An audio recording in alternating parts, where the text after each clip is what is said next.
Hello students, class first year biology. आज के video में हम आपको कोगुलेशन ऑफ ब्लड के बारे में बताएंगे।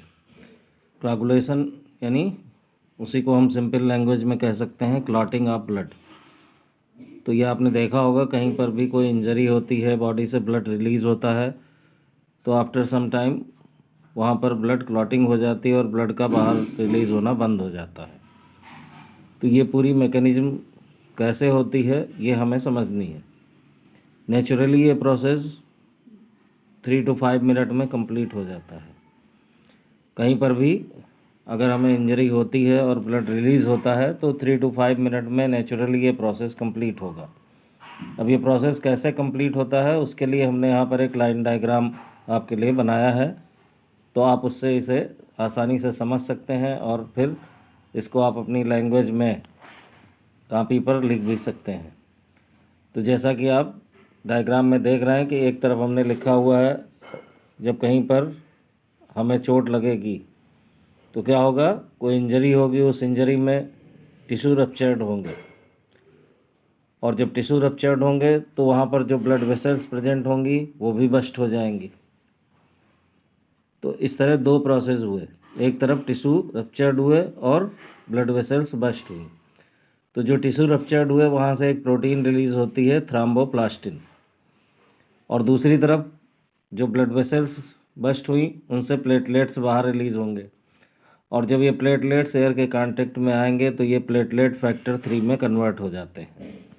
इस तरह जो प्लेटलेट फैक्टर 3 बने और दूसरी तरफ जो थ्रोम्बोप्लास्टिन प्रोटीन बनी, ये दोनों कैल्शियम आयन और प्लाज्मा प्रोटीन की प्रेजेंस में एक दूसरे के साथ रिएक्ट होते हैं और रिएक्ट होकर ये बनाते हैं प्रोथ्रोम्बिनेज।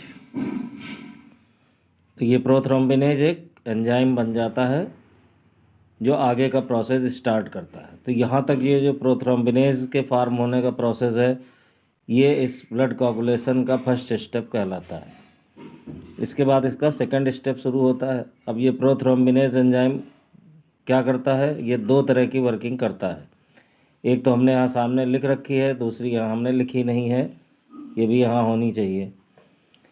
जैसे कि ये दो वर्क क्या करेगा, ये एक साइड तो ब्लड में प्रेजेंट जो हिपैरिन है, हिपैरिन भी एक प्रोटीन होती है जो ब्लड को कोगुलेट होने से इनहिबिट करती है यानी रोकती है।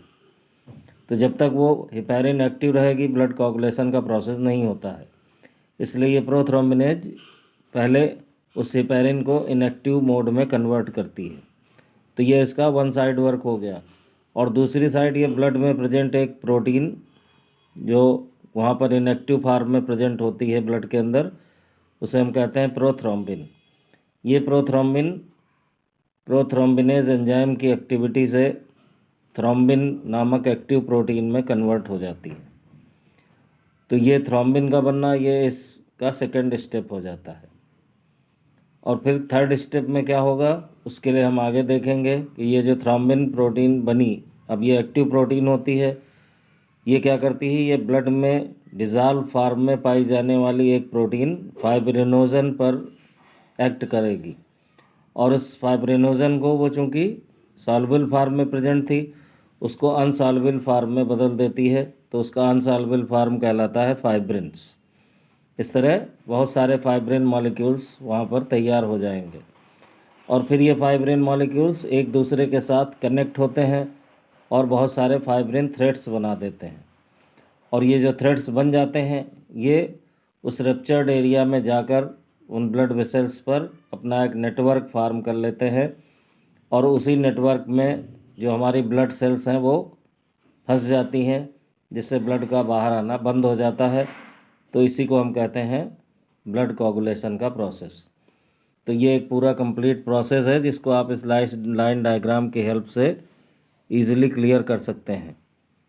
तो उम्मीद है आपको ये चीज़ें क्लियर हो गई होंगी। तो आप ये लाइन डायग्राम अपनी कॉपी पे ड्रा कर लेंगे, और इसी में जैसे आपको बताया स्टेप वाइज, यानी प्रोथ्रोम्बिनेज के फार्मेशन तक फर्स्ट स्टेप होगा, फिर थ्रोम्बिन के फार्मेशन तक सेकंड स्टेप होगा, और थर्ड स्टेप में हम फिर ब्लड क्लॉटिंग तक की पूरी बात बता देंगे कि कैसे ब्लड का क्लॉट बनेगा। तो ब्लड क्लॉट के लिए आपको कुछ अलग नहीं बताना। जब फाइब्रिन थ्रेड्स नेटवर्क बना लेंगे तो ब्लड सेल्स उसी में फंस जाती हैं, और जब वो फंस जाएंगे तो उनका बाहर आना बंद हो जाएगा। इस तरह वहाँ पर जो ब्लड सेल का डिपोजिशन हो जाएगा वही क्लॉट कहलाएगा। तो इसी को हम कोगुलेशन कहें या क्लॉटिंग कहें। ठीक है, तो आप इसे ठीक प्रकार से ड्रा करके इसके बारे में 3 स्टेप में आप लिख लेंगे। Thank you.